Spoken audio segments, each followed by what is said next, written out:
Selamat datang di channel Electrical Power System Protection. Di tutorial kali ini kita akan melanjutkan tentang materi diferensial pada trafo tenaga di gardu induk. Baik, di sini telah kita buat sebuah single line diagram dari trafo tenaga, di mana trafonya terdiri atas dua belitan 150 kV per 20 kV. Ini kita bisa merubah. Di tutorial sebelumnya kita sudah belajar menghitung berapa arus masing-masing sisi, arus nominal masing-masing sisi dengan kapasitas trafo misalkan 56 MVA atau 60 maupun 30 MVA maupun 100 MVA. Kita coba rubah di 60 MVA. Nah, di sini kita akan mendapatkan arus nominal sisi HP-nya adalah sebesar 231 ampere ya. Kemudian untuk arus nominal sisi 20 kV-nya itu sebesar 1732 ampere. Kemudian untuk mengkonversi ini ke dalam sadapan sekunder untuk bisa dibaca oleh relay, tentunya kita harus menggunakan sebuah current transformer ya. CT dari sisi HV, di sisi HV maupun di sisi sekunder. Baik, dengan arus sebesar ini, dengan arus sebesar 230 ampere ini, paling tidak kita harus menggunakan CT dengan nominal primernya itu sebesar minimal ya 231 ampere. Cuman mungkin di pasaran sepertinya tidak ada. Jadi kita yang paling mendekati adalah 300 ampere. Untuk sisi sekundernya sendiri, untuk rasio sekunder dari CT ini bisa per 5 bisa per 1 ya. Baik, ini di contoh kali ini kita menggunakan 300 per 1 ya. Oke, kemudian untuk arus nominal di sisi sekunder trafonya itu sebesar 1732 ampere.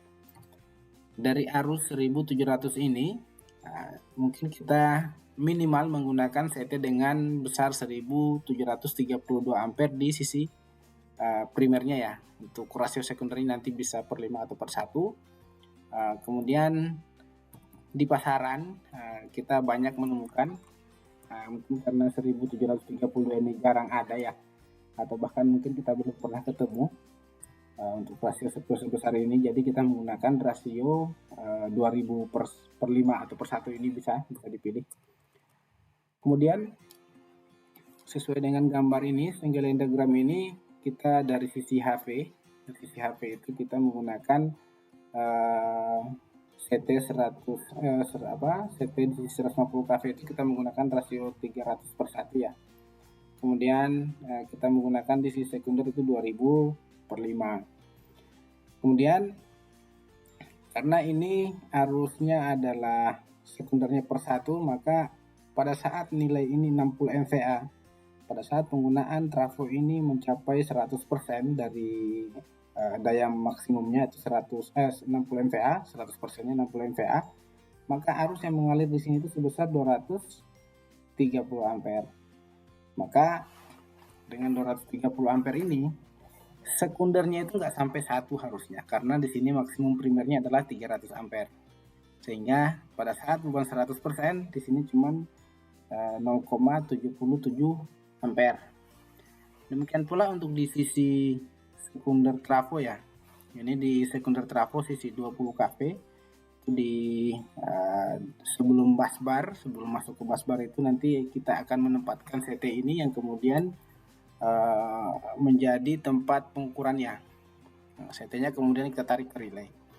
Kemudian dari sini karena dia rasionya adalah 2000 per 5, sementara arus maksimum pada saat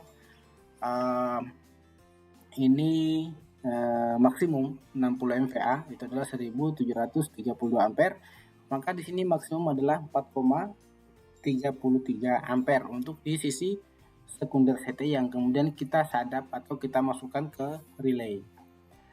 Kemudian dari penilaian sisi primer dan sekunder ini, kemudian kita akan menghitung berapa besaran diferensialnya.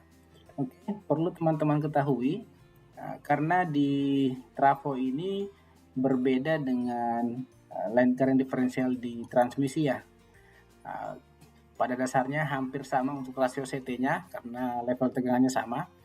Cuma bedanya di trafo ini dia berbeda level tegangan. Sehingga di dalam relay ini harus mengolah, karena kita menggunakan relay numerik ya. Jadi kalau relay numerik ini sudah kalkulasi matematisnya itu sudah di dalam relay sendiri, berbeda dengan relay high impedance. Relay low impedance ini kita sudah lebih enak ya karena dihitung oleh relay sendiri.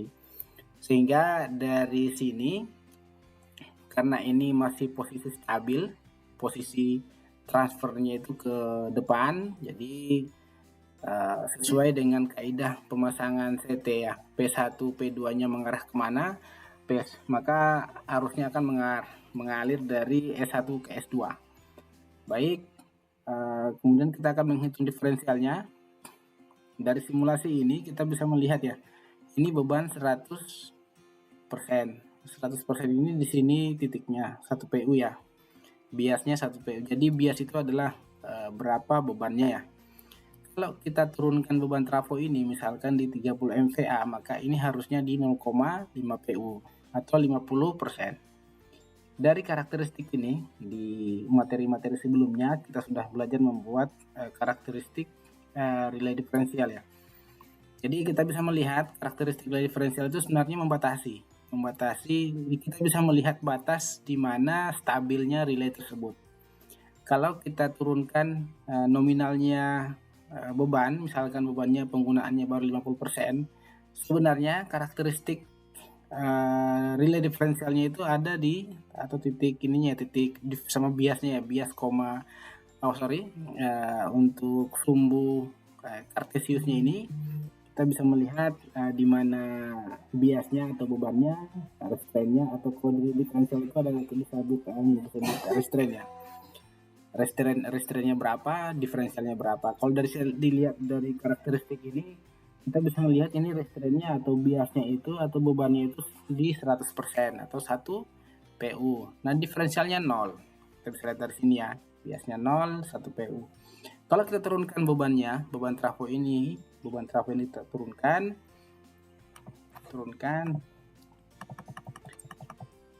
Ini naik ini. Turunkan misalkan di 50% ya, 50%.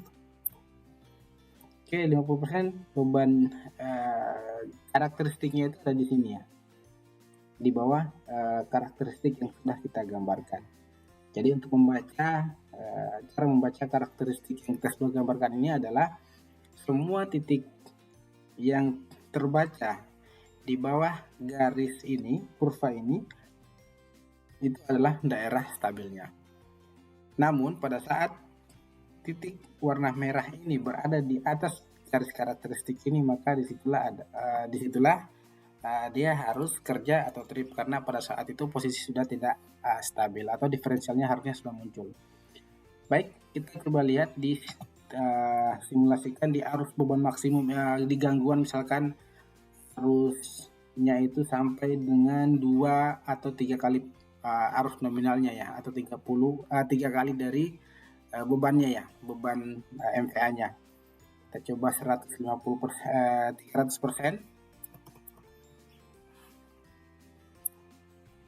Kita lihat di sini 300% masih stabil ya, karena pada saat itu diferensialnya nggak akan pernah muncul di saat ini ya. Baik, kita bisa lihat ya, di arus sebesar ini arus HP-nya 692 ampere, arus CCLV-nya 5,1 kA. Pembacaan di arus sekunder CT itu sebesar 2,3 ampere, dan di sisi sekunder sisi 20 kV itu masuk di relay itu terbaca 12,91. Ini yang saya ingin melanjutkan. Tadi di awal saya sudah mengatakan kalau karena ini levelnya tegangannya berbeda dengan relay line current diferensial yang ada di transmisi. Ini dia harus menjadikan satu sisi sebagai referensi. Maksudnya adalah kalau sisi HV kita jadikan referensi, maka sisi sekunder ini kita harus konversi ke sisi pembacaan nilai primer. Maksudnya adalah misalkan kita jadikan primer sebagai referensi sisi HV ini, misalkan sisi 150 kita jadikan referensi, maka sisi 20 kV ini harus kita bagi dengan 7,5 agar pembacaannya sama di kedua sisi. Jadi itu pengolahan relay sendiri ya, tapi pada prinsipnya seperti itu, relay akan mengkonversi semua pembacaan sisi sekunder ini menjadi pembacaan primer, karena primer kita jadikan sebagai referensi. Dan tentunya di masing-masing merek relay tertentu itu, mereka relay-relay itu menentukan secara otomatis ya. Tentunya ada beberapa perhitungan, tapi nanti kita bahas di sesi berikutnya ya. Terus bagaimana kondisinya pada saat ini gangguannya ada di dalam sini ya.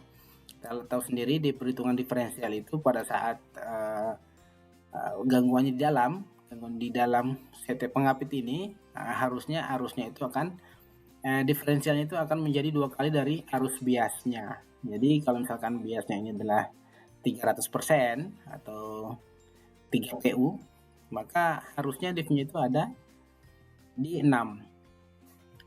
Ada di 6 itu berarti pembacaannya mungkin, atau ini karena skalanya cuma 5 ya, paling di sini kita bisa baca 6 ya. Misalkan ini kita naikkan arus gangguannya ini di misalkan sisi HV-nya naik 3 kali ya, 3 kali. Ini coba kita kalikan 3.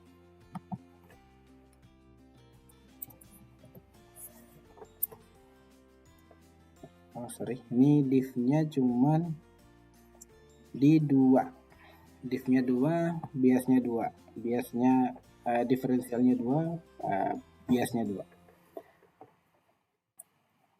Ini kalau pembacaannya seperti ini ya. Kemudian kalau kita turunkan ini karena ini pembacaannya sudah berbeda ya antara diff sama biasnya.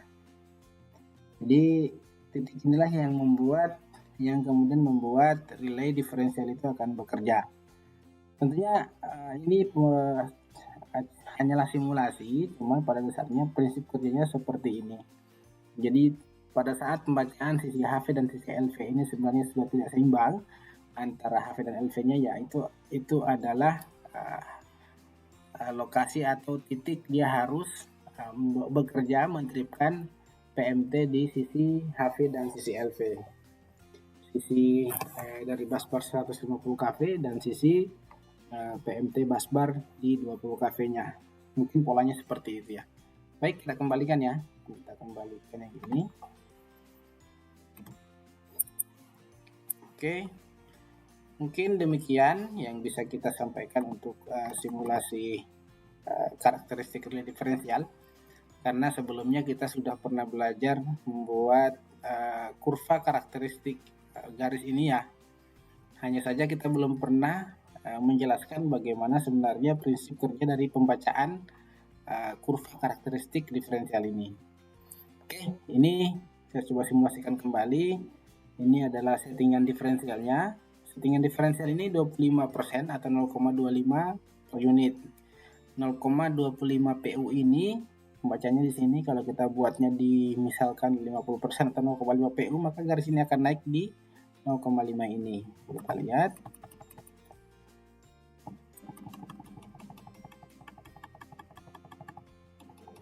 Ya, bergeser ya. Kemudian untuk 4 PU ini di mana karakteristik ini akan bergeser ke arah sini ya. Misalkan kita coba ke 5.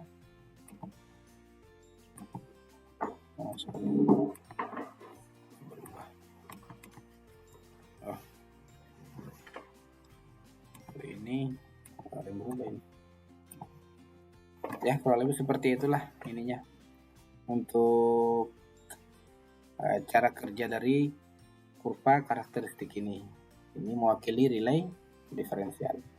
Baik, mungkin seperti itu yang bisa kita sampaikan. Sampai jumpa di tutorial berikutnya.